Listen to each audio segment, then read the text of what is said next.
So what are some of the characteristics of remission? Now, in discussing characteristics, we are going to identify key areas like prospective application. One, prospective application. Remission is usually granted before the tax liability arises or before the goods are imported or supplied, and you apply for it in advance. That's why we are calling it prospective application. Remission has to be applied for in advance, then so that the tax liability is negated. The second characteristic of remission is in relation to the specific legal provision. Specific legal provision. Remission is not a general right, but is granted under specific provisions of the VAT Act or other legislation, often through gazette notices or agreements. 3. Aid-funded projects. Aid-funded projects.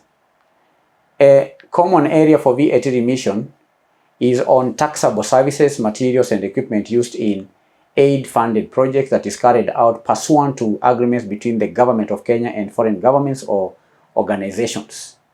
And the agreements must expressly provide for such remissions. Aid-funded projects. Then in discussing the characteristics of remission, we need to say something about investments. Investments. Historically, there have been provisions for VAT remission for certain large-scale investments, although the specific criteria and eligibility for these areas can change with finance acts. Then there is another aspect of remission, which is conditions. Conditions. Now, remission is always subject to strict conditions regarding the use or disposal of the goods or services. And if these conditions are breached, then the remitted tax becomes payable. Then the remitted tax or the waived tax or the cancelled tax becomes payable if conditions are breached. Then lastly, of course, let's discuss something briefly about the process. Now, an application for remission typically needs to be made to the Cabinet Secretary for National Treasury or the Commissioner, often with detailed list of goods and feasibility study for investments.